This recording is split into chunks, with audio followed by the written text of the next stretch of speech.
हेर्नुहोस् त यो खालको चाहिँ पानी परेर बाटो जस्तो छ अब हाम्रो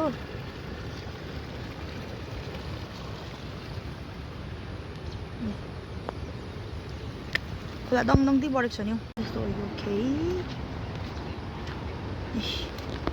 खोला बढेको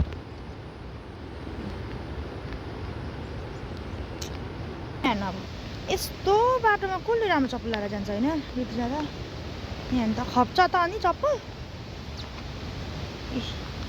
आज त लाभोको चप्पलमा गइदिएको यहाँ हेर्नु यो खालको खोला बढ्दैछ हेर्नुहोस्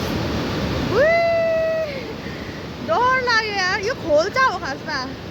खोला होइन यो खतराको